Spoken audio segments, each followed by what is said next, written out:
intensified when like traveling by car or by train. Like this experiencing of life, like kind of like a movie happening within like boundless space, and that's still pretty fucking terrifying to me, in a way. What's terrifying about that, brother?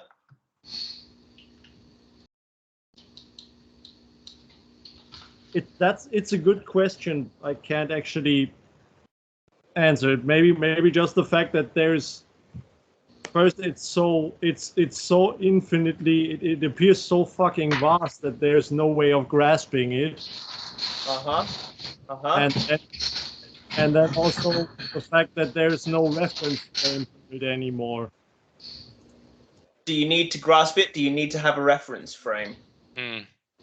Apparently, I still feel like I do. Yeah. Yeah, good seeing, right? And so seeing that, can you explore the possibility of just not grasping? Not framing? Would it be okay if you didn't grasp? Would it be okay if you didn't frame? I'm not. I think in theory yes, but I'm still processing the whole thing. I'm still like pretty shaken up. I'm not in a to really feel like I can fully integrate it yet. I'm still experiencing like little tremors and shaking in the body from processing all that fear after I'm now in a place where I feel a bit more safe. Yeah, I would expect integration to come a little later. Yeah. The investigation, it sounds like, is already running. Great. I don't know, but that was pretty that was a pretty big ordeal, that train ride today. Yeah.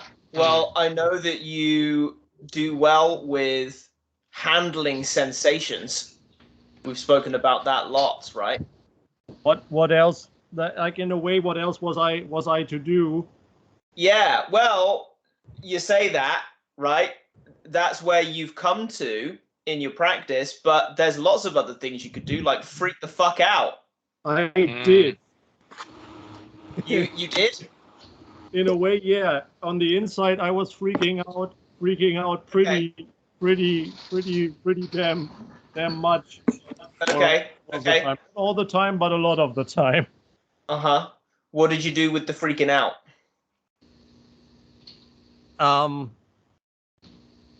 Tense up mostly. Okay.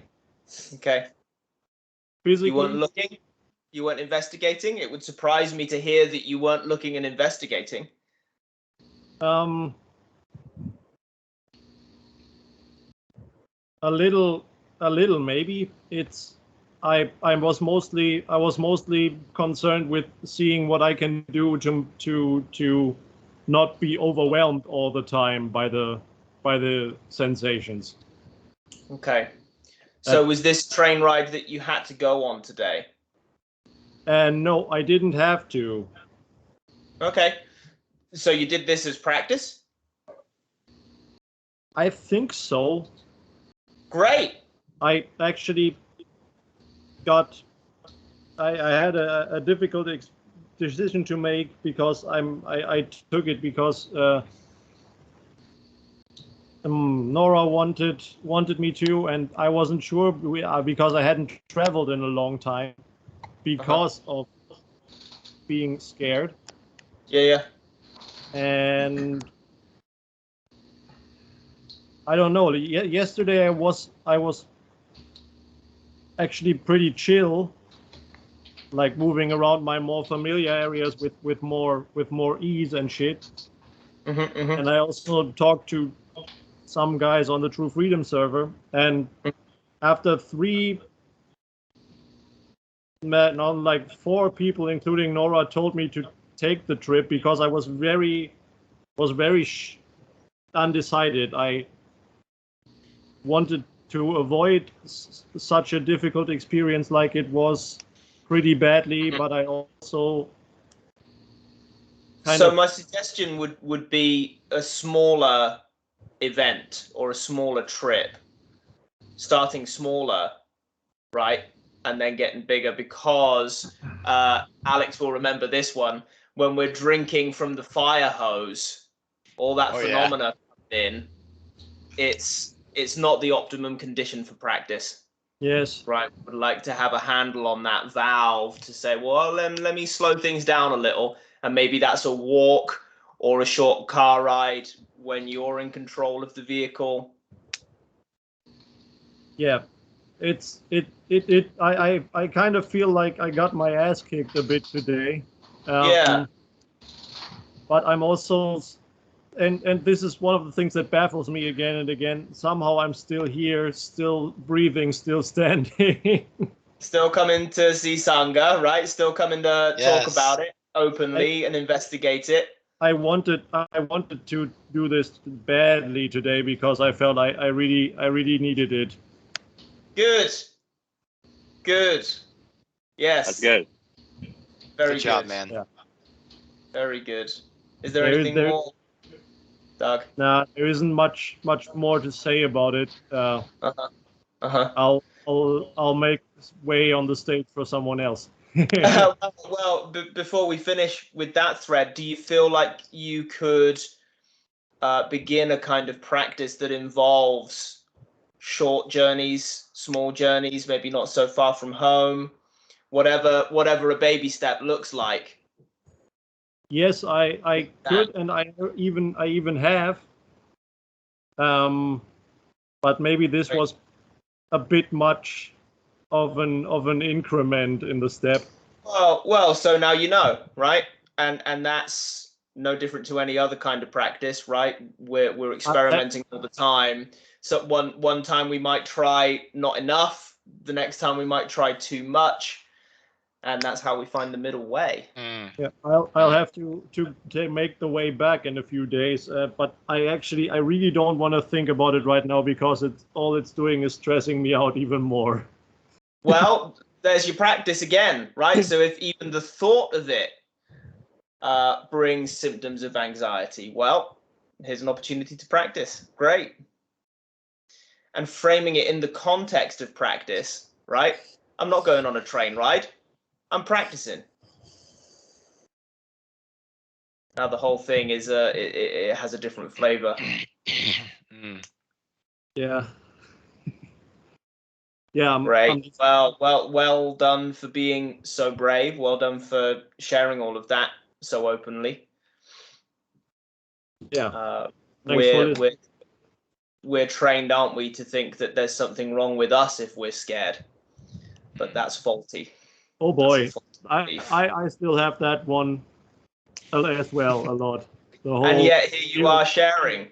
Guilt for feeling guilty for suffering a lot.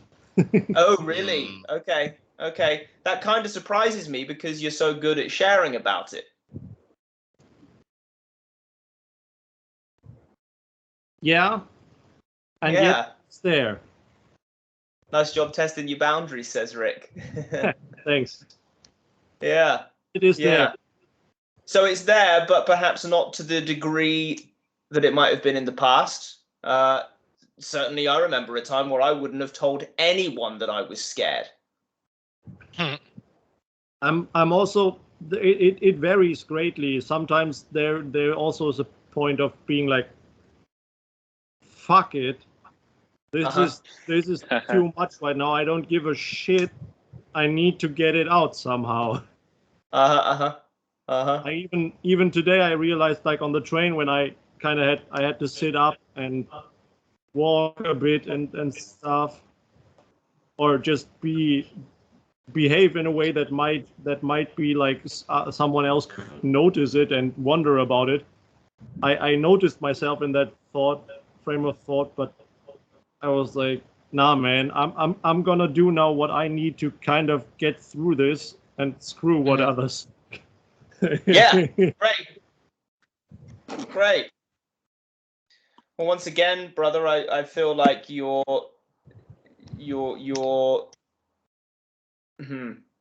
how to say it, as much as the symptoms are symptoms of struggle and distress, you're still able to report with such clarity about what's going on. Once again, we have another of these situations where you're reporting dukkha everywhere, and yet I don't really feel concerned for you. That's interesting. There is like this quality of just observing it all is pretty present. Yes. Yeah, and that it's that clarity that gives me faith that you will find your way through all of this.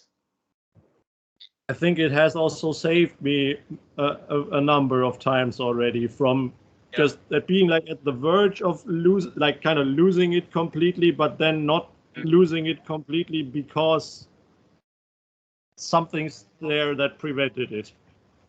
Well, I think it's likely that seeing, if we're in a situation where we're freaking out and our concept of what's going on is that we're rather like a leaf being blown about on the wind, that all of that stuff out there really does have the power to make us feel these things without relief or mercy, then we might just think that it's going to continue endlessly. We've no outlets such as our Sangha call in the evening. We've no outlets such as clear seeing by which we can see all of those sensations as object. It's just all happening. It We're has at the mercy of it. Felt this merciless, but there's also sometimes there's you also see our mercilessness. Yeah, this kind of quality about it, like today, where I was like, man, I can't really do anything about it right now anyway.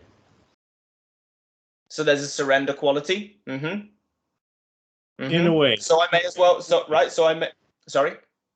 In a way, it certainly didn't feel like it, but I still chose certain things over other things.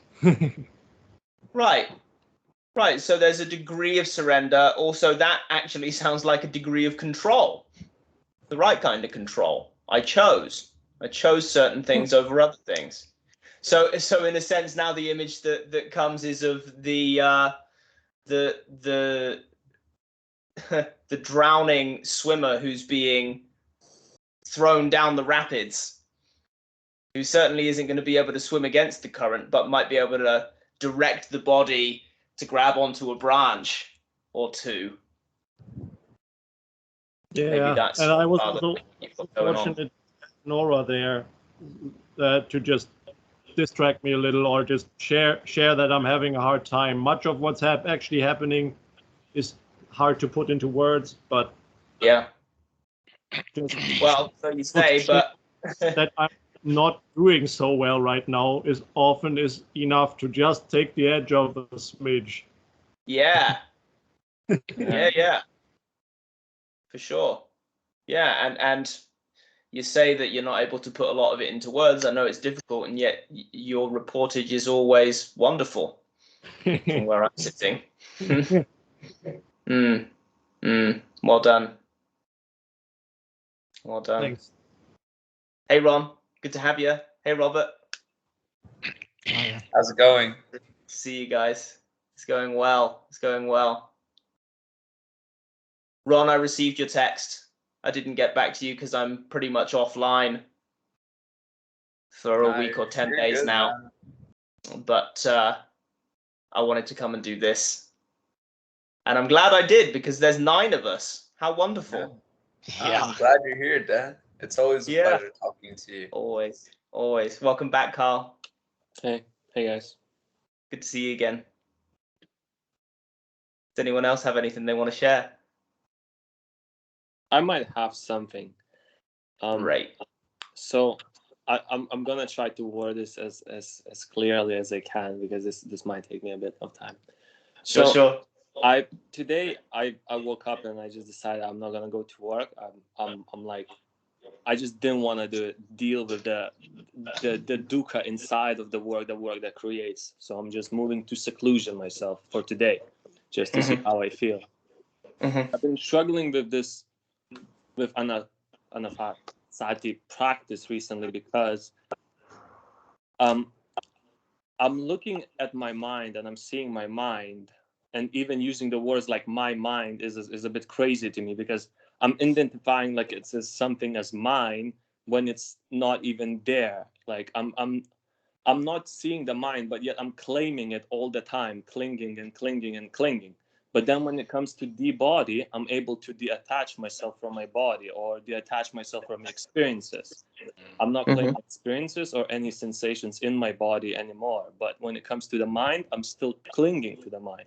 And that causes like, so much confusion, because I'm not sure how even if I say I can let it go, because there is no I. So I'm really mind boggled by this whole thing, because I've been, even that language I use with myself when I talk, I try to avoid like I, me. Whenever I spot that, I'm like, what is this? Well, why am I creating this false language within myself? When it comes to the mind, I'm freely using I, my mind. I want to do this. I feel that. Yeah. But with everything else, I don't feel like that. Great. So I can't possibly know enough about what's going on to say this with any certainty, but I wonder if it might be that the tidiest way to say this is that it might be a head-heart thing. Great teacher called Adyashanti talks about 3 levels of knowing: head, heart, and gut. And it sounds like it might be the case, Carl, that you know that the body isn't you on a heart or a gut level, but that to say that the mind isn't you might still be a head level. You know theoretically that the mind isn't you, but perhaps you've not quite seen through that yet. And it sounds like that's the kind of frustration that might occur, where I'm saying I all the time with regard to the mind. I know there's not a mind. If you see that directly, there's no problem anymore. Does that make sense? Yeah, Does that sound? Yeah, I feel I again, once I say I feel like I don't see it directly. It just pops up and I cling to it. But with everything else, I'm able to separate it. There's more like moments. I have more space, more distance between those things. Well, can I actually butt in here and say something? Yeah, go ahead. Sure, Rob.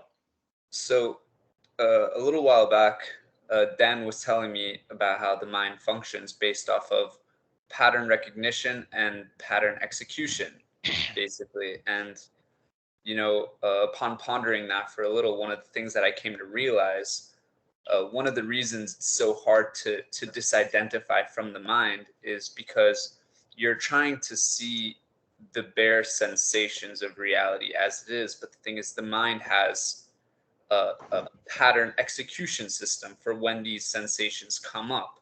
And what I've come to see is that the mind, you kind of identify with that pattern execution. And so whenever a sensation comes up, your brain generates a reaction. That does make sense. If you don't mind asking a question. So essentially, I feel like this is one of the things where I was struggling in my practice. Struggling is a funny word to me. Until I came out according to the Marato, and I was introduced into gladdening the mind and pasati. I can't even say the word yet. Way of gladdening the mind, because I feel like that's the missing factor. But at the same time, I feel not a lot, but I keep noticing myself in a different ways, that I'm able, as I said, detach myself from my body, detach myself from sensations and emotions. But the mind, as Ron probably said, is still creating those habits and patterns. Yet I'm still clinging to it. So I feel like I'm just not practicing it correctly with the gladdening the mind, or I'm just still stuck in a pattern. I'm wondering about perhaps trying to simply replicate whatever success that you're having with the body. say you're able to disidentify from the body. Well, the body is just sensation. It's something observed, same as the mind, or what we might call the mind in a moment. I suppose the word mind is problematic because it can mean so many different things. But in a moment, you've got experience, and some of that experience we call body, and some of that experience we call mind. I wonder if you could look at whatever part of experience in a moment you're calling mind in the same way as you're looking at body. Yes, Scott? Oh yeah, just to add on to that, like just as bodily sensations are seen as sensations, thoughts are actually themselves tangible sensations too. It's just that usually you think you are like the linear mental talk. So like you identify as the mental talk, so it's easier to see like bodily sensations as sensations. But the mental talk is actually a tangible sensation that's appearing in awareness too. So if you can look a little bit closer at thoughts like the moment they arise and catch them, like which that comes with practice. Like the more you do it, the better you get. You can actually see that even those are like, it's a tangible sensation, just like appearing. Same as a bodily sensation or mental imagery. Yeah, I guess so. Yeah, you're right. I think I'm just missing the gladdening the mind factor still, because I only been practicing this for like maybe a month or so. So I'm still not cleaning out my mind as efficiently as I should be, I guess, before, and I'm not seeing the thoughts as they come as quick as I could be. Well, there's a should in there. Yeah. Right, which is always tricky territory. Hey, DJ. Hey. And yes, there was something else in there that got my attention. Rick, did you have something to say that became nothing to say? Well, that happens a lot, doesn't it?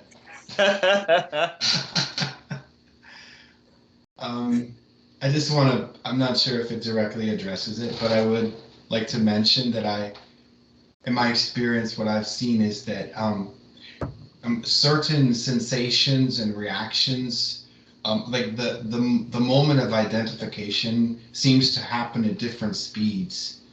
And I know when it comes to, thoughts or thinking, it happens so rapid. Like with physical sensations, I guess I notice it's a little bit of a slower process, so it's a bit easier to disassociate. But when it comes to thoughts, I find it's so rapid that it's really tricky to slow down that sort of like a tape. But again, I think that's just one of those things that comes with practice, with noticing, with observing. But when I understood, or as I understand this phenomenon that things run at different rates, I kind of give myself a break when it comes to certain aspects of the practice, and I say, well, I'm at a point where I feel like I've progressed to a point where I can, with relative ease, not associate with these particular sensations or phenomenons. But when it comes to things like what you're describing, Carl, things happen so quickly.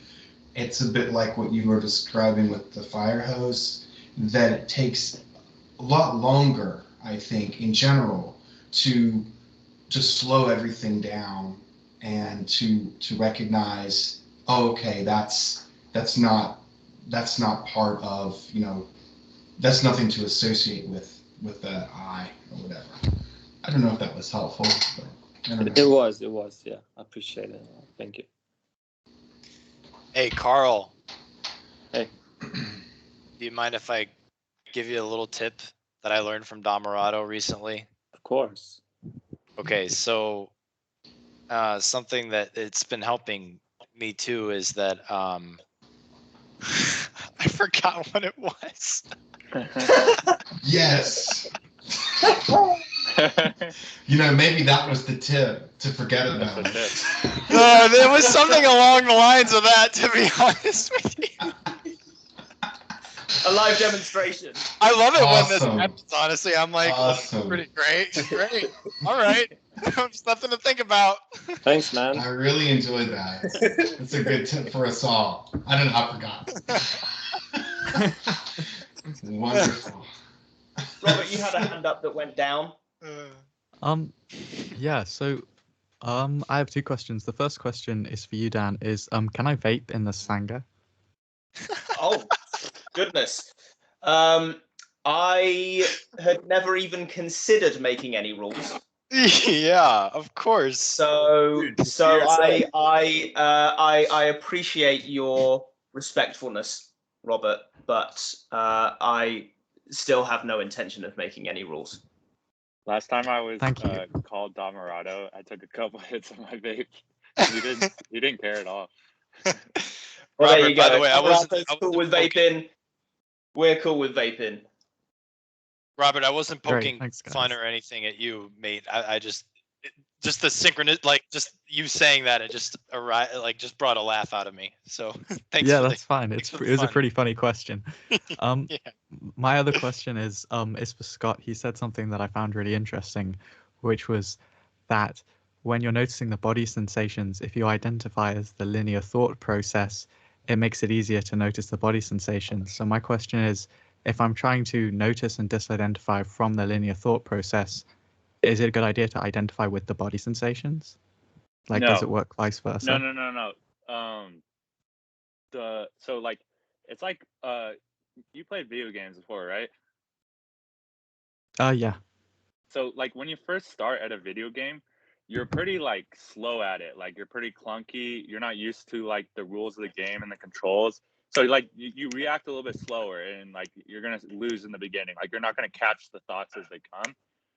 The point is not to identify as another perception and go to and disidentify from other perceptions. The point is to disidentify from whatever perception is arising in that moment.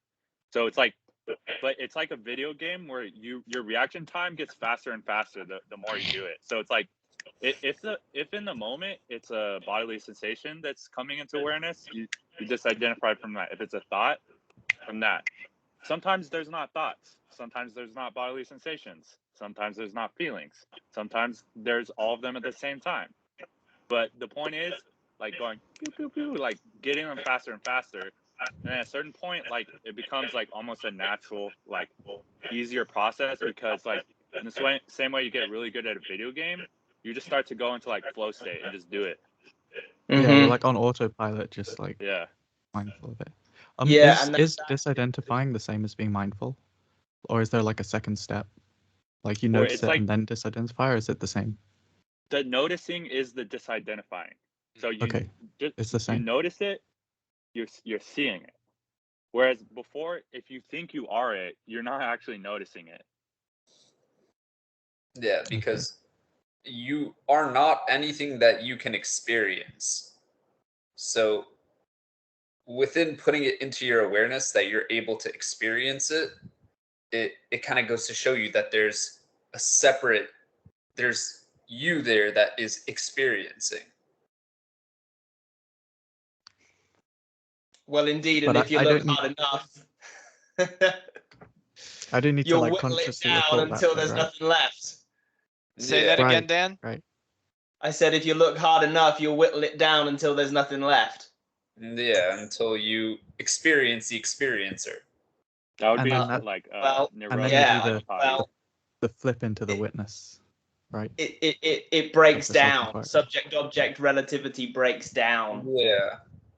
Yeah, and indeed, Yeah. subtractive process. Yeah, it breaks down. You're seeing, making everything object. And I created a practice for myself around exactly this at one point, to take a snapshot of my entire experience, and then anything that I could see was of course object. So then I would look for the experiencer of that object. I would look for the subject. Well, if I can see that now, that's object. So I would then look again, okay, where's the subject? Now that's object. And you keep going and going and going and going and going until, and again, it has this game-like quality. Scott, I loved your pew pew pew kind of like the sound effects, right? And Carl, I suspect that might be the key to what you might be missing right now, is that game-like quality, which is indeed gladdening the mind. Yeah, and honestly, I think kind of like comparing the path itself to a video game does make it easier, because it's a great, yeah, because you're just trying to play the game. Yeah. There's no like seriousness in it. And as soon as we look at it that way, it is that way, right? As soon as it becomes whack-a-mole, then off we go. Right? Yeah. Dan? I actually played some like first-person shooter games again recently after a long time. And when I kind of snapped out of it, suddenly everything was like, holy shit, is this actually a first-person video game? Go meta with it. Well, It's yeah, a that kind of experience of a first-person expence. Yeah, it got my attention earlier, Doug, when you were talking about about the world outside being like a movie. Yeah, is that so bad? I mean, great, cool. Let's call it a movie. Let's watch it as though it's a movie. Yeah, no, Let's enjoy I that. like seeing it like that as well. Kind of like your visual perception just being another screen. I'm thinking about us all sort of grabbing bags of popcorn now and going and wandering around outside. Good work there, officer. You found him, detective. What was he doing? No, he was vaping and eating popcorn.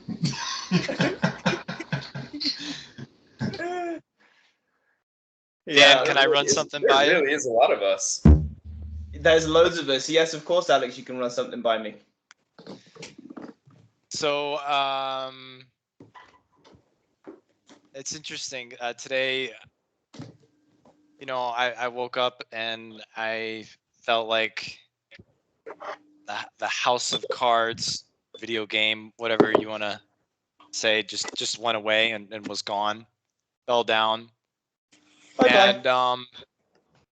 And before, when that would happen, there'd be like more reality to it. There'd be like, oh wow, like I'm fucked. I got to call Dan, or I got to take a breath, or I got to do something. And I just like noticed that too. So I saw that too, and I was just like, all right, I'm just gonna take. I'm just gonna enjoy these breaths right here. We're gonna do a little reset. And I was able to feel good. And as soon as I felt good, I did not hesitate. I congratulated myself immediately. I was like, oh, great. All right. Feeling good now. And then, there'd be like some unwholesome thoughts there. And the unwholesome thought that has been more or less coming up in the past 24 hours is like, I don't know how to relax. Or I can't relax now, or I don't remember what it is to relax. Whereas before, I would be able to like see the unwholesome thought and see all of the like the doing of it, the doing of the thinking, and be like, oh, okay, I could just relax. And yesterday, I think that's kind of like actually what took me out, because I started to believe the thought. I started to believe the thought that I don't know how to relax. Well, at least I can see that, right? So that's good. Mm-hmm. But I don't know, really honestly, I kind of just came to like a surrender moment today, where it's just like, all right, okay, I see it. You're looking for a standard. You're looking for practice to be the same way it was yesterday. Mm-hmm. You want things to be different than they are now. You want to feel a little bit better. This joy isn't good enough. And I was like, as soon as I saw it, it's like, okay, all right, this is good enough. This is good enough.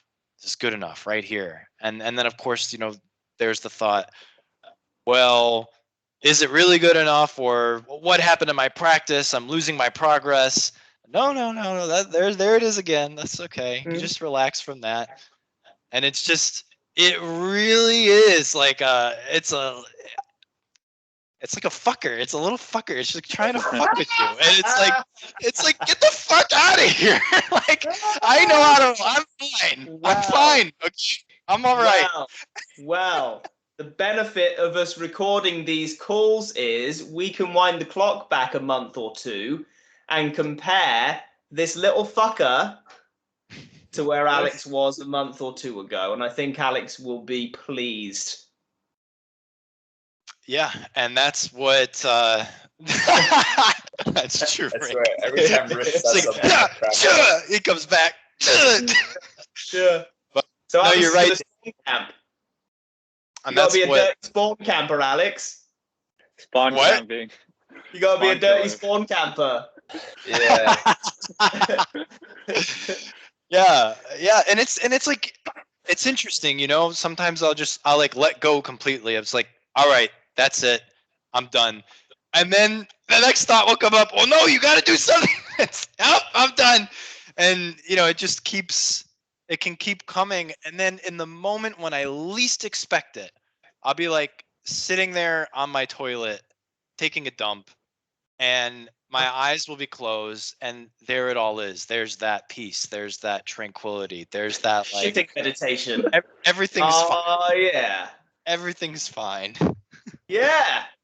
So Shitting meditation is in the suitors. Really? Wait, really? Yeah. Yeah. I'm not sure if you can search the entire Access to Insight or Sutra Central, but if you search defecation, you'll find a passage on shitting meditation. Yeah. Damn, I had Yeah, no no, idea. there's a book Shot more called than The Buddha once. Poops that you can buy. .com. So Everybody I mean, poops. Dan, I feel like sometimes when I say things now, instead of like being hungry for a solution, I'm kind of like enthusiastically sharing the Yes, experience I see and that. what I'm observing. Yeah. But see that. I guess that's great. Thank you. But I guess like what I was looking for was just, yeah, I don't know, anything you could say to make it a little How bit. about a pat on the back? How That's about fine. one of these? Oh, That'll do. Well, That'll do.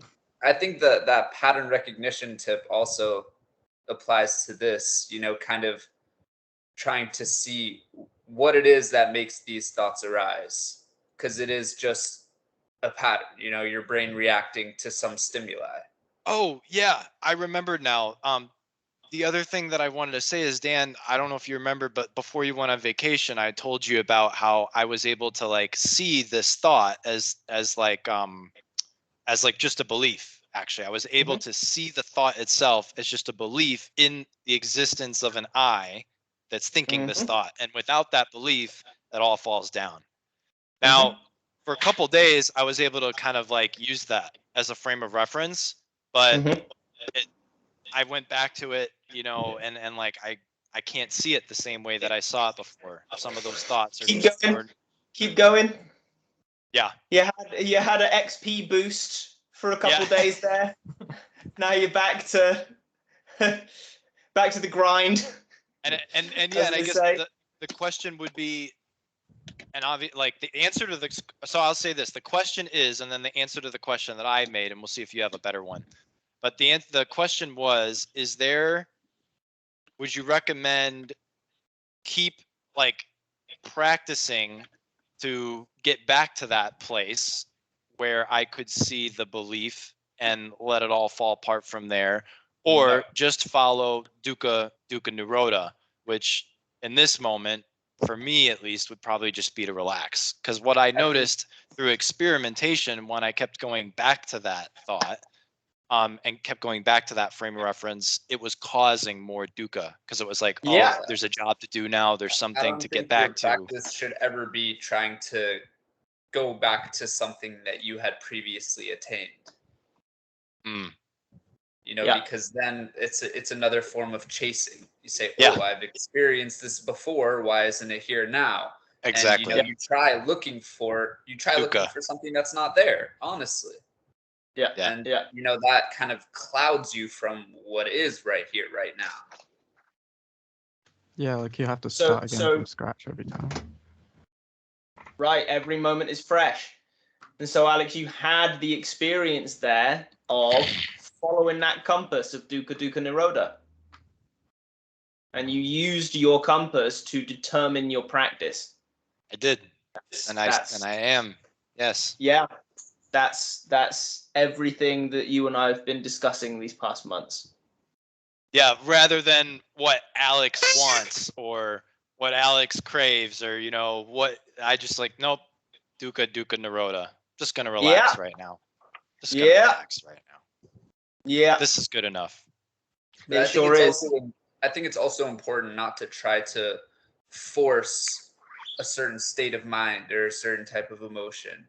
Like every single sensation, every single experience is a good practice for insight if instead of focusing on the specifics of the situation, you focus on the three characteristics of sensate experience, which is impermanence, and then dukkha, and no self.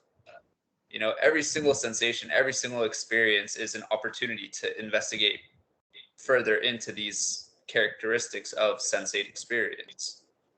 Yeah, and I think the reason why this question arose for me, Ron, is because that's something I'm very interested in, and I see the value and the benefit of that, because when it happens, when that clear seeing happens, it's so stark. It's like, holy shit, this is fucking incredible. It's a holy shit moment.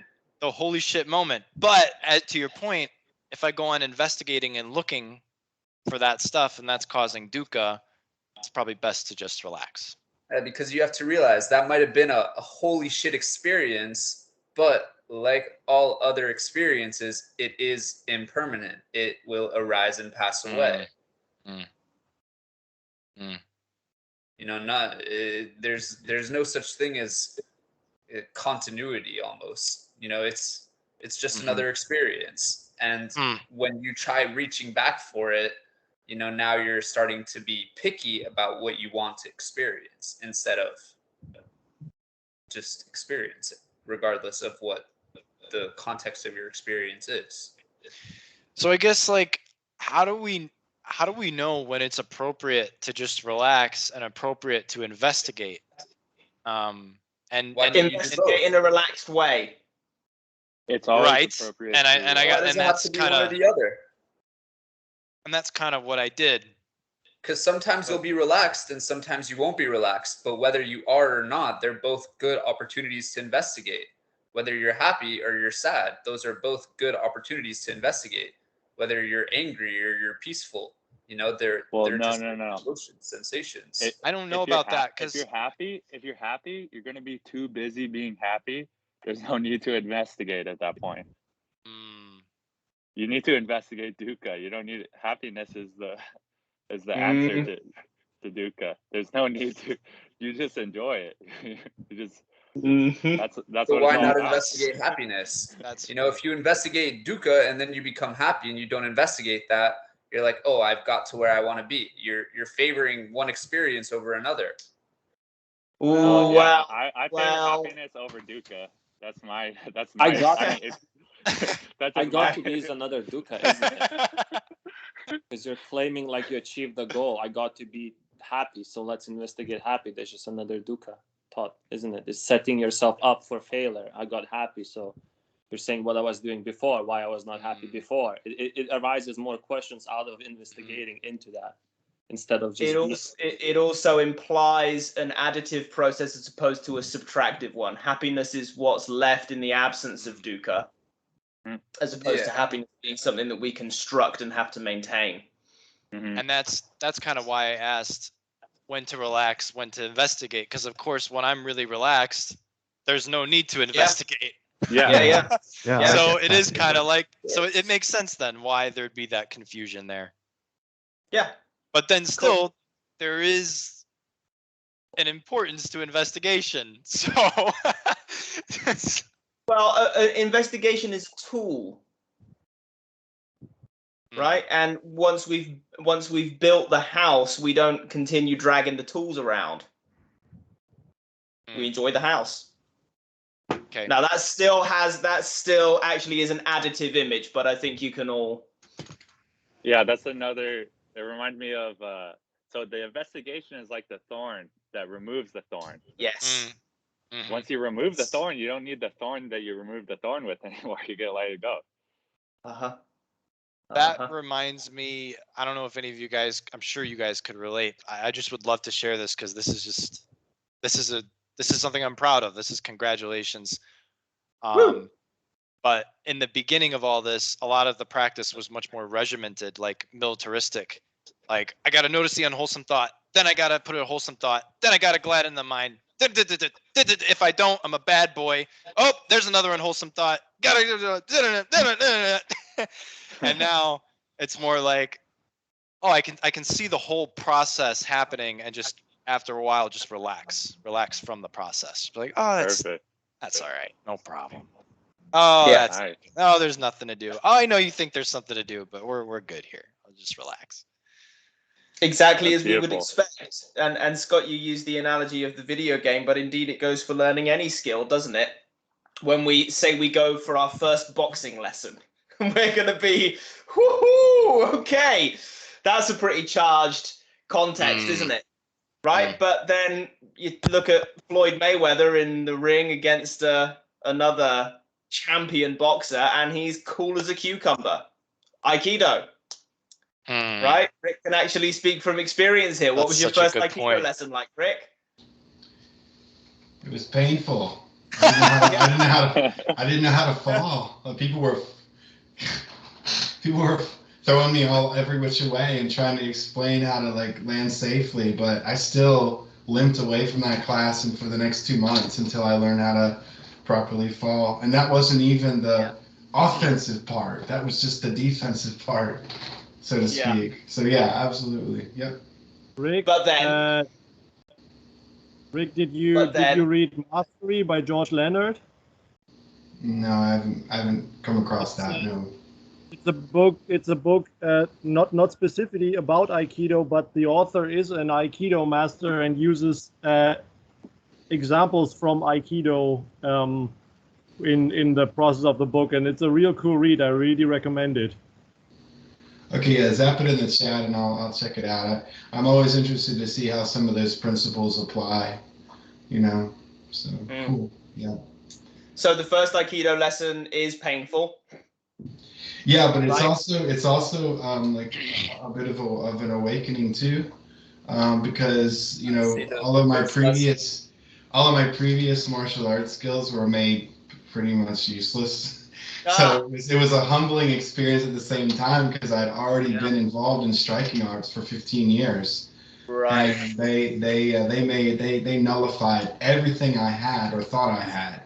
And so that was a great experience to realize that, here I am sitting at 3rd degree black belt in my school with 15 years, having run my own classes and everything, and then going in and just getting flipped around like a fish out of water. And so it was phenomenal. Wow. It was phenomenal. Yeah. That's something you guys have to understand. The first lesson is don't get hit. It's just learning the lesson that's painful.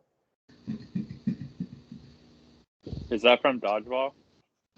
If you can dodge a wrench, you can dodge a ball.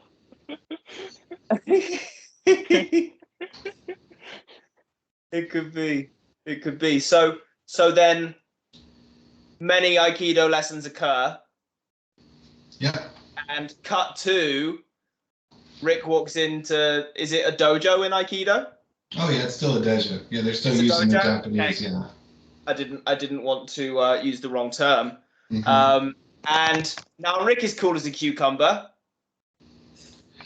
And even outside of the dojo, it's not necessarily when you step on the mat, but there was a couple of situations that I had to diffuse using, I wouldn't say actual physical ability, but using more the training in order to diffuse some potentially violent situations and remain as quote cool as a cucumber in the refrigerator, and it worked out very well. Good, great. So there you have it, Alex. That's the path that you're on. In the beginning, the skill is new and we're unskilled and there's a lot to process and learn, and then over time we relax. Dhammarato talks about the musicians, right, who in the beginning must have distraction-free, dedicated practice time. Putting that new student in front of an audience out in the real world would be a terrible idea. They need that distraction-free, private, dedicated practice time where they can put their whole attention on being very deliberate with what they're doing with the instrument. Then comes maybe they rehearse with other instrumentalists, but again in private, right? They're skilled enough now to start thinking about what other people are doing as they do what they're doing. Then they're ready to perform. And then finally, Dhammarato uses the example of Louis Armstrong, who is always seen playing. He's just playing as if with a toy. Completely relaxed, always. But I'd like to add something to that a bit. I would also say that it's important at whatever stage you are to enjoy it, whatever stage you are. Because, you know, and this is something that I learned early on in any pursuit that I had, was to not be anxious about getting to a level of mastery. Because once I arrived there, I knew that it wasn't going to be enough, quote, enough. Instead, it was to be enjoy the practice as a beginner or as a, you know, intermediate or an advanced or whatever. But at each stage to find that joy or enjoyment, because then it didn't matter where you were on that, you know, in the line, and you weren't looking towards getting, okay, I'll be happy when. You won't be making that statement, I'll be happy when. It doesn't, that's not even important. It's like, I'm practicing, I'm happy. Boom, that's it. Yeah. Yeah. Joe? Rick, that just reminded me of a question. Like, as a language teacher, would you have tips for how, when learning a language, to be like, to enjoy it more at like kind of a beginner middle stage? Because I find that, yeah, I'm not very skilled at this. Just from learning other skills in the past, I generally learned them by beating myself up into submission instead of enjoying them. So I wonder if you had any tips as a teacher. Yeah, I'd say that one of the mistakes that a lot of language learners make as adults that children don't make is that children love to copy what they hear as soon as they hear it.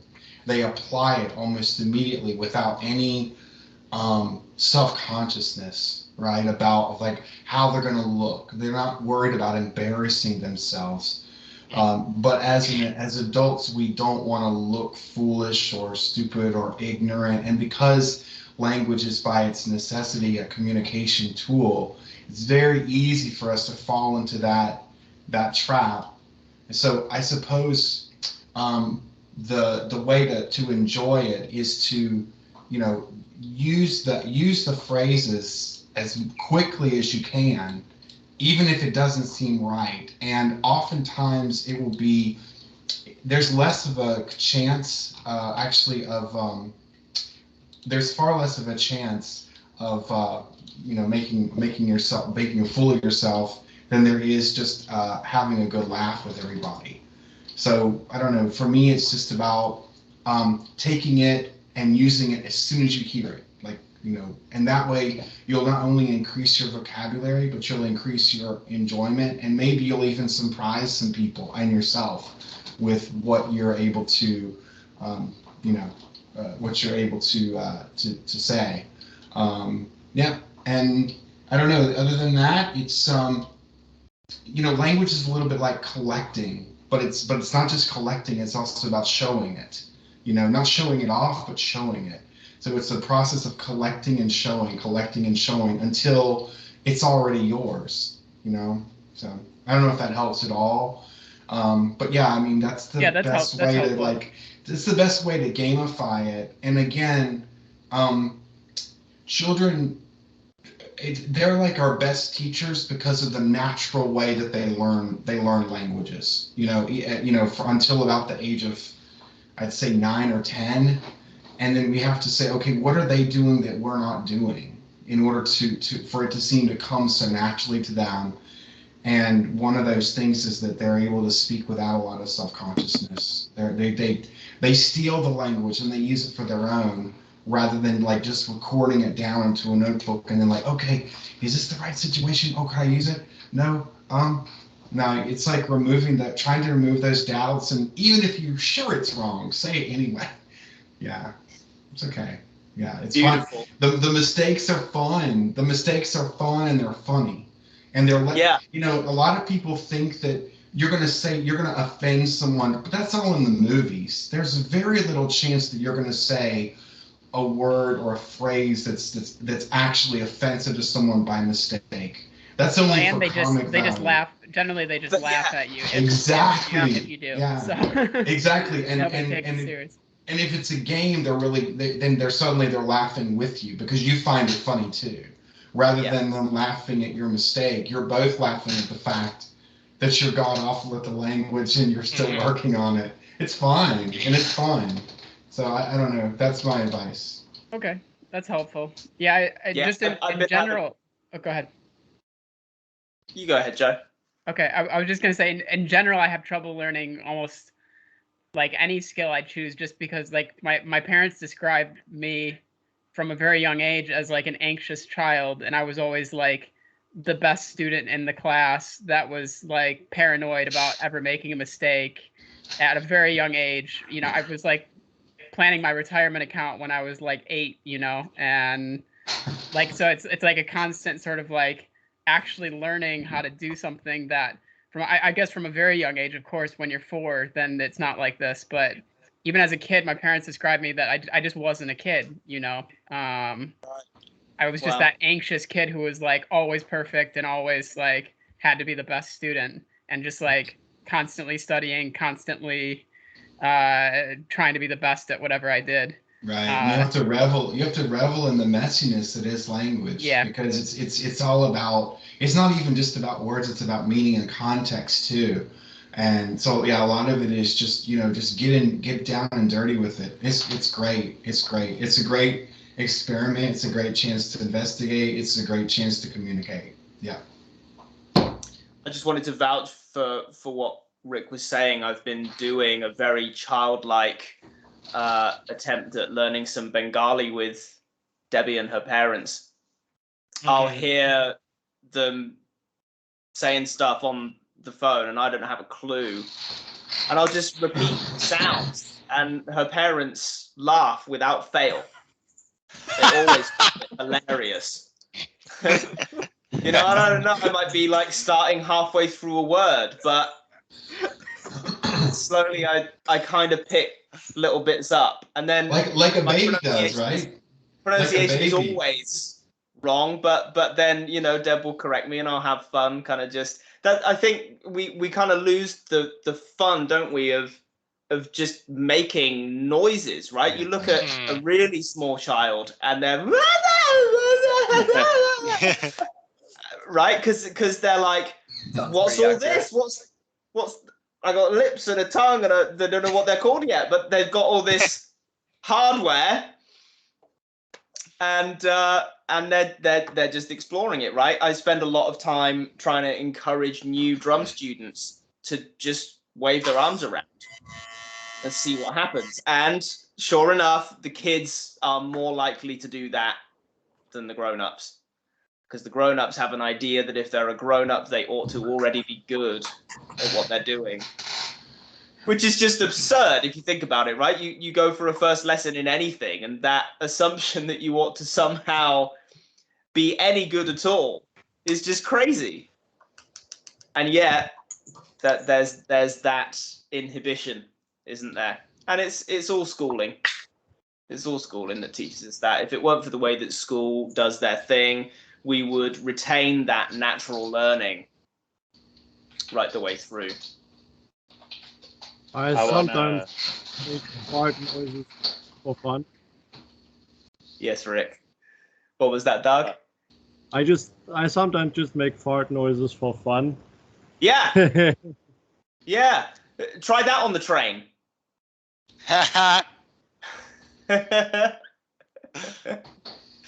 Right? I bet it'll help. It'll definitely give you the seat next to you.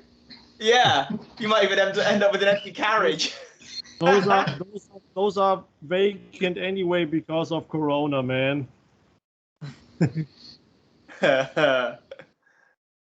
Scott, you got a hand up.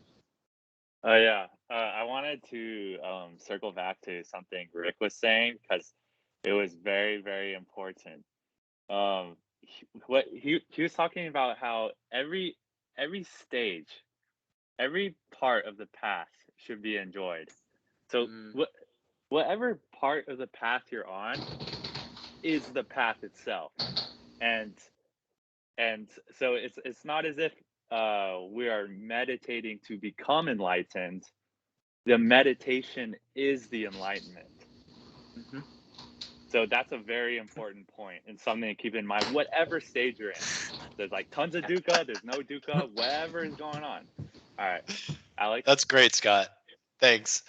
I feel like it's a catalyst as well, like satisfaction. Like whatever other technique you're doing, if you do it while you're happy, it's more effective.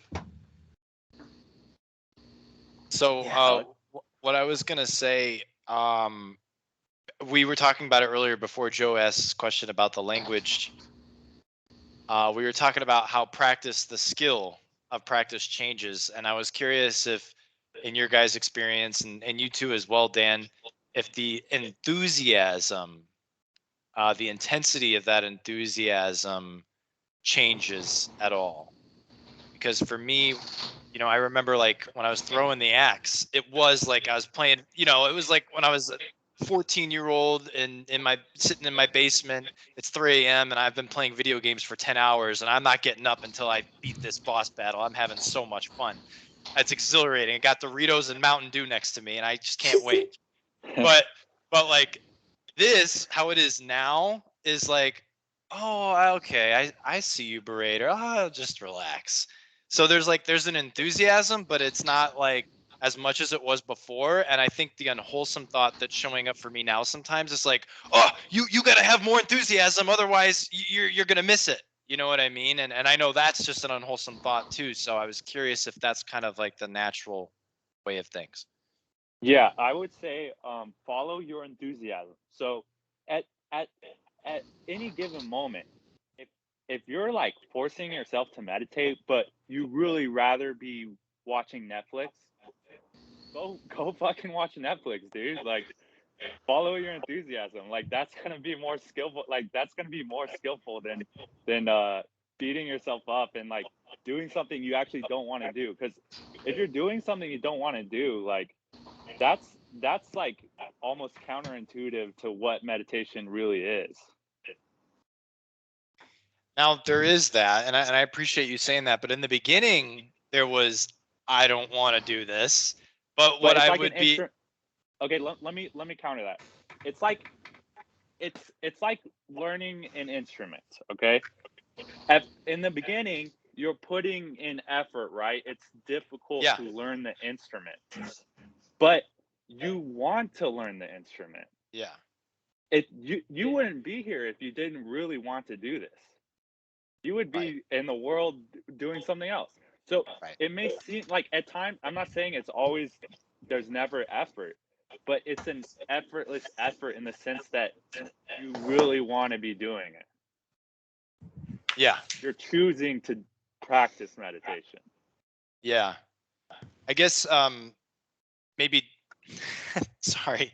I appreciate your guys' input. Dan, I think this question would be better suited to you because I remember when you told me specifically, you said the practice is enthusiasm. Enthusiasm is the practice. And when you said that, I think something went off in my head as an interpretation like, okay, enthusiasm has to look a certain way. Oh dear. Yeah. Yeah. Oh, this is one of those you said moments where the teacher starts to sweat. No, there's no sweating over there. I'm pretty sure. Hey, Nora. Hey Nora, good to see you. No, I loved everything that Scott was saying, and I think that another way to say it might be that there are stages in this that we can point to in retrospect.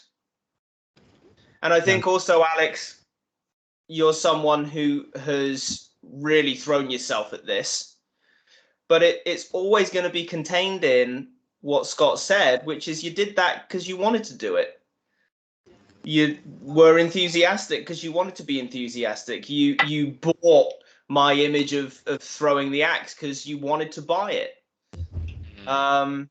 So there's really no way to get outside of intention. It's a delusion, really, that we think that we can do something that we don't want to do. It's just not possible. Okay. It's the same as when people say be yourself. You can't get away from being yourself. I think along the lines of more specifically what I mean is when an unwholesome thought shows up, right? The enthusiasm weeks ago would have been, oh, yes, I got it. Woo! And now it's more like, oh, okay. Good. That's good. Okay. Good to see that. I can just relax right now. I'm failing to hear a problem here. It's not necessarily a You want to problem. get it right, right? Well, now your original question, if I recall, was, has the enthusiasm changed for each of us? Yeah. Sure. I mean, I struggle to find any two moments that are the same. Of course it changes.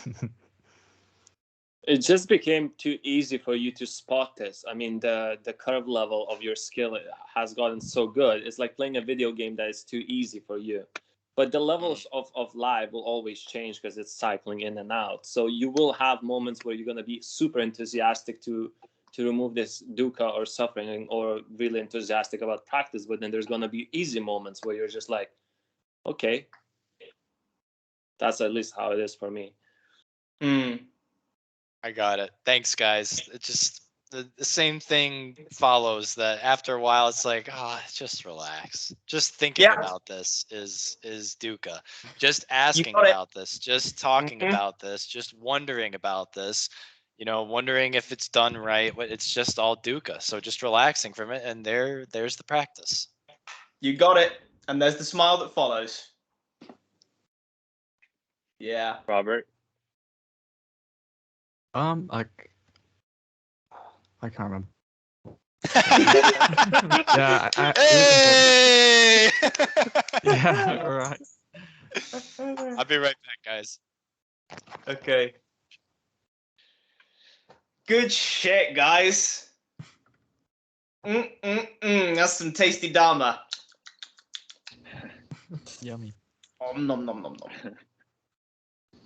I have a different question, but other people have their hands raised. No, that go might for be it. more relevant. Okay, this was from ages and ages ago that I just didn't get a chance to say, but it was about self-inquiry.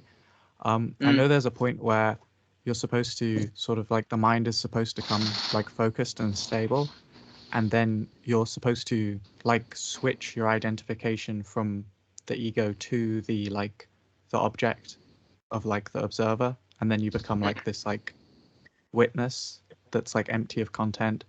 But I've tried to do that, and at different stages it'll have more or less emptiness. So if I have a very refined object and I make the switch, I will have a very empty sensation of being the witness. But if I have a less refined, less stable object and I make the switch, there will be more of a quality to the witness. It will be less empty. It'll still be kind of more me. And my question is sort of should I keep doing the self-inquiry to the point where it reaches this sort of perfected level before I even try to make the switch, or is it okay to try and make it when I feel I'm just satisfied with noticing or so here's the noticing awareness? Classic misunderstanding that was in the very words of your question. Okay, you don't become the witness. You are already the witness. You're going to become a witness. How is that possible? Like, at what point do you switch from not being the witness to being the witness? Like, when you take the stand. so okay, I don't know. There's like a weird split. Is that it's not something that's going to be added. Like, you're not going to start that in the future. At some point, you're going to start abiding in awareness, or like whatever self-inquiry is to you in your mind. No. It's not something that needs to be added. It's something that needs to be subtracted. So all that needs to be done to for the witness to recognize itself is to stop believing not to be the witness. And that's something that you do. Yeah. I see. In other words, just keep noticing, Robert, and gladdening the mind, and you know, one thing that I picked up recently is I don't care. I don't care about what Alex wants, what his point of view is, what he says. I don't care if he wants sex. I don't care if he wants this food on the menu. I don't care. He's just gonna enjoy whatever. Like, that's it. Dukkha Nirodha. And you'll start to see that, like, that stuff just really doesn't matter, and thinking about that stuff is dukkha too. I have my other question. I remembered what it was that Scott said, if you want to do Netflix and like that's what you're drawn to, like watch Netflix instead of meditate, you should go ahead and do that because it's what feels natural, it'll what make you happy now. But my question is, if someone's like really addicted to watching TV, like for example, I'm really quite addicted to scrolling Instagram, and that feels very natural, like very often, but then I wouldn't get the value of doing like more formal meditation practice. Is it a good idea to like become sort of an ascetic, or like a lay version of an ascetic, where I'd like not have access to the Netflix at all, so that that's not an option, rather than, and then I wouldn't have the, do you know what I mean? And then depends if that causes you more suffering. Like if not having it causes you more suffering, then well, it doesn't, like it does, but suffering, I guess. Yeah. But then I do more meditation naturally. But then eventually meditation might be causing more suffering, because you're neglecting your other part that is telling you like, okay, I might want to relax from meditation and to sink into myself. While meditating, you're just practicing concentration if you're doing like long sitting sessions. It's really to answer for yourself. If you notice dukkha when you're meditating, or you're trying to run away from dukkha by meditating, that's another thing that I fell into a lot. I would spend like 2-3 hours just sitting, running away from my problems a lot of times. I used to do that a lot. I'd meditate for like really long hours in the morning, because doing anything else was kind of like a bit dull and effortful, whereas meditation you can kind of just sit there and chill out, or lay down in my case. Yeah. We try to escape like a lot of our reality that we're not comfortable with, and that's just dukkha. We're not gladdening the mind, and we're not spotting the dukkha. We're just actually secluding ourselves from it with meditation. But okay. Yeah. Hey, okay. Robert, I really appreciate you sharing all that, man, because I see so much of habits and patterns that I've recognized within myself and what you just said.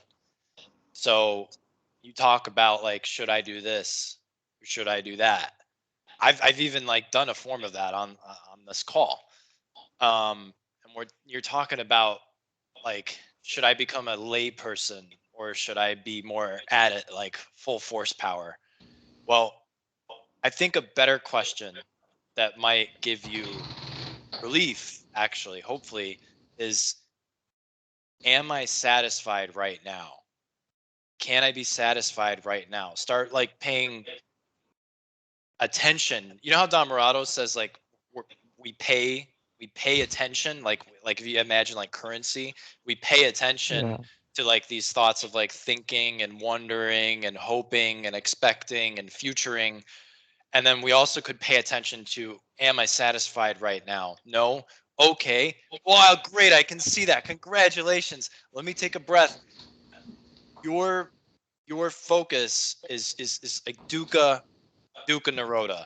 So dissatisfaction and the cessation of dissatisfaction. Any amount of cessation of dissatisfaction is worthy of celebration, to be congratulated as soon as you can remember, as soon as you see it, and then relish in that, savor that. Who cares about lay persons? Who cares about becoming full force power, dukkha destroyer? Who cares about all this stuff? Oh, I'm just gonna enjoy being here right now. Oh, but I can't enjoy being here right now. Oh, but I can enjoy this breath. Oh, that's a congratulations. I can congratulate myself that I can see all of this. Oh, yes. I can congratulate myself for being grateful for all this. Ah, yes. And you will be more naturally interested in that rather than all of this, should I do this, should I do that? And start seeing those thoughts, should I do this, should I do that, as dukkha is taking you away from wholeness. Thank you. That's really helpful. Yeah. I get really caught up a lot in, and I think Scott might have pointed this out in the chat before, or no, it was Joe actually, which was like the meditation maps and the models and stuff, and because it's just like it can just become another form of like just thinking about the past and the future instead of like focusing on what I'm doing now. Yes, brother. Thank you. Yes. And every time you notice that you're focusing more, even you could use that as your big milestone congratulations right now. Every time you notice that you're more focused on enjoying being here right now, right there, that's congratulations. Even if you're not enjoying it. Well, I have my attention on it though. That's better. I'm destroying dukkha right now because of that. Look at that. Yeah. I understand, brother. I really do. Thank you, man. Pew pew. Pew pew. Pew pew. Yeah, that I was really well also- put, Alex. Wanted to add that, Robert, you described it kind of as an addiction. The what was Instagram stuff, spending a lot of time there, and I'd say that if you already describe it as an addiction, that there is already a substantial amount of dukkha in it, in a way, as with every addiction, and I think it could be fair to say, or to see if we can at least make a little subtle distinction that can be helpful, because when we're kind of following our addictions, it's not something that we necessarily really would want to do at that moment, but rather something that's so habitual that it might not even serve any purpose anymore. And I think to circle back to the distinction that Scott gave quite a while back was more, if we can sense that it's a bit more maybe genuine. I think we can all agree that when we are attentive and we investigate a bit, we can most of the time see whether something that we thought that we think we could do now, or that we think we're going to do now, if there is more of a force of kind of habit behind it, or a force of this is actually what I do now. Hi, Alex. Hi, guys. And Yeah. I think this distinction might also be helpful there. That certainly sounds like Yeah. wisdom to me. Indeed, if we're already describing something as an addiction, I think we know that it's dukkha. Yeah, Or there's at least some dukkha showing up some of the time, at least, when we do those behaviors. And maybe there is a payoff as well. We're not going to do anything unless there's some kind of benefit in that cost-benefit equation. but then a lot of those things, there's also dukkha. And Robert, you just described that actually you can quite happily sit and be satisfied for long periods of time. And so, of course, there's no cost to that. And that's what's so great about practicing Dhamma, the karma that ends karma. No cost or benefit. Woo! Yeah, Can I say that's something to add on to There's this? an That's like interesting what kind Alex of said. there's an interesting kind of subtext to any conversation like this, which is that to say to someone who's addicted to crack, do whatever you like, is terrible advice. There is the case where someone needs intervention, but that's not any of us. Can I Right. actually? Thank you. Can I say Thank something you. about this? Sure. So I just wanted to add on, based off of my own personal experience, I've come to see that telling yourself that you're addicted to something and that you have to stop it is another form of dukkha within itself, because you will still do it, but you'll feel bad about doing it and tell yourself that you need to stop. I've You're got kind of that a living lot. in Like the, I'll just keep scrolling and I'll be like, I need to stop, I yeah, need to like stop, you're and then living I'm in not the even past doing or in it. the future. Like, I've told Dan this. I used to have serious problems with marijuana and nicotine, and I would tell myself, oh, I'm addicted, I have to stop. And that telling myself that would make it even worse. And on New Year's, I decided to quit everything cold turkey, just to see how it was. And in that, I came to realize, sometimes I would be in a position where it was right in front of me and I would want to do it, but I would tell myself, no, I quit, I can't do this anymore. And I would have a type of internal battle with myself. And I wouldn't really, it's not like I was always constantly thinking about doing it, but when it was right then and there, or if I was with some friends, I would want to, and then I would fight with myself. And I came to realize, for the most part, the body is going to do one thing, and then when you don't think it's what you should be doing, your mind is going to argue against it. Mm-hmm.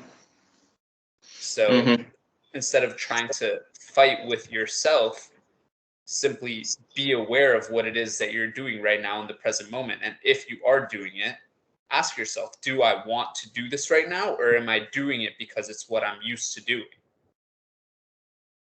Because right. And then the reason. What was that? And then the most powerful way to change the cost-benefit equation,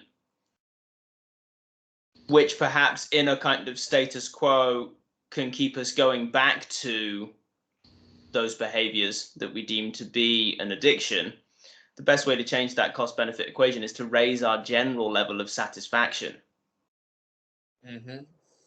As opposed to trying to discipline ourselves out of whatever behavior we deem to be naughty.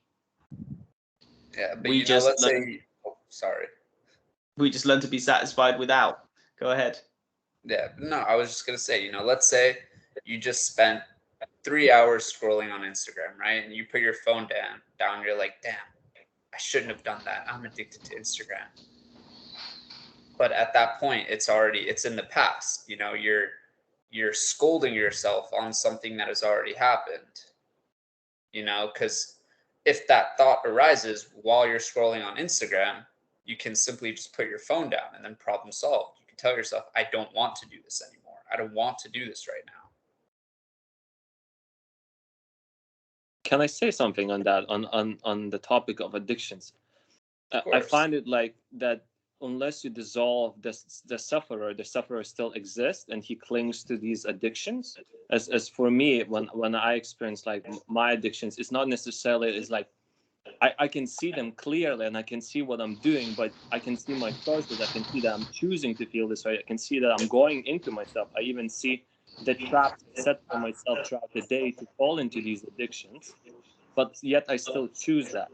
So there's some kind of clinging to the sufferer that we're not dissolving completely, that manifest in those behaviors. At least that's what I found out recently. If you're still suffering, you still have a part of yourself to dissolve. I don't know if that makes much sense, but to me, No, it makes a lot of sense. DJ It wanted doesn't to say make that something? much sense to me, but I feel like there's something there, like in it. Like I could probably re-listen to it in a bit and get it. Bye bye. so yeah. Rulaj, you have something to add? Yeah, I'm sorry, I'm still working, Hey, so brother. I can't be with my camera on all the time. But yeah, Sure. something about these addictions, like I've struggled with some of them myself also with this cell phone stuff. Mm. Well, there's a great quality about awareness that I love, that it's like you can celebrate yourself about being aware, and when you're aware, you can already start doing something about it. Like, okay, I know I spend a lot of time on cell phones, so I gotta do something, and well, doing something is the way out of it, you know. Like, yeah, what can I do? And sometimes you just want to be there. Like, I just want to lay down and be on myself, and then well, just be down, be with yourself. Like, what's the problem? If you're enjoying it, well, just be there. But when it starts to like, oh man, I like being in the cell phone so many times, and oh man, I really got to do something else. And well, just ask yourself, there's something better you can do in that time, like, or if you can just chill and be on the cell phone, like, like meditation itself. Like, I'm just gonna be there and lie and relax and chill and just browse Instagram, just browse Reddit for a while and be there, watch some videos, like there's a phrase about this old man called Aleister Crowley that said, "Do what thou wilt." Like, do whatever the hell you want to do, man. You know, like, um, whatever makes you happy. So that's You. like my way out of Dukan. Well, and indeed, there's a little confusion around the word happiness often, right? So the advice, do what makes you happy, is great when we're talking about what Bhikkhu Buddhadasa called the second kind of happiness: contentment, satisfaction, sukha, dukkha nirodha, Peace. as opposed to the kind of happiness that is fleeting and comes from chasing things, getting things, being things, Pleasure. doing things, having things, right? So we can see very clearly that it tends to be the case that scrolling Instagram is that worldly kind of happiness, right? Where we're all sure that what we're after is that It's the mundane serotonin, happiness, the dopamine. freedom. Yeah, and it's not that dopamine is bad, right? So this isn't about smashing our phones up, never going on social media again, right? We can enjoy all of those things, but I like the idea of playing with them. So Robert, you might run little experiments, right? What happens if I don't do Instagram for a day? Let's find out. It's a fun experiment. What happens if I do a 24-hour Instagram-a-thon? Let's find I out. did that yesterday. That's hard for me. Right? And you know, like the classic, isn't it? Is the parent who discovers that their child has been smoking cigarettes and makes them smoke a whole pack, and they throw up and they don't want to smoke again, right? Maybe you'd have an experience like that. Maybe you wouldn't. Maybe you'd hear some really good Dhamma on Instagram, right? Because that's something to think about as well. I bet you're following some Dhamma accounts on Instagram, do, right? yeah. So mixed bag. Here we are again, right? Yeah, that's true. That's true. Yeah. That's a good point. DJ, I know you had a hand up Oh, yeah. like 6 hours ago. Yeah, I was going to add perhaps a little reminder too, is like, yeah, when you're on Instagram and that thought comes up, oh, I should be meditating, right? I know this is kind of a classic thing, but just coming back, taking that deep breath and being like, okay. And maybe after a certain amount of those breaths, it'll be like, oh, okay, maybe I don't really need, the Instagram right now. I'd rather get into a little bit more seclusion. But either way, it's coming back to the breath there. And so the seclusion sessions and getting out of it isn't like built up to be this like massive thing. Oh no, I should be meditating right now. I shouldn't be on the thing. It's like, oh wait, I recognize this. The breath comes in, and there's that. If it, you know, but I'm sure you were doing a little bit of that there, on and off, right? Yeah. I was like kind of meditating in the background, and obviously like if I'm doing Instagram, it makes it a bit easier to meditate because it's like kind of providing like dopamine, like Ron said, like it's sort of stimulating me, so I have less hindrances already. That's an interesting way to think about it. Instagram meditation. Why not? Yeah, guys, this is delightful. Yeah. I'm going to go now. Great to meet you who are new this evening. I don't know if you're new to Dhammarato in general or if it's just that we haven't crossed paths yet, but Scott, great to meet you. I don't know who else remains. It's kind of like Skype will give me so many people on screen, and then some people are just icons in the top. So anyway, fucking great to hang out with you all. I really enjoyed this call. Yeah, man. See you Thank you. This was really helpful advice, Dan. Thank you very, very much. Bye, Dan. Good. Feel free to continue, of course. Go on and talk till the sun comes up. All right. Lots of love, guys. Bye-bye. See you then. Hey, Bye bye. Bye, Dan.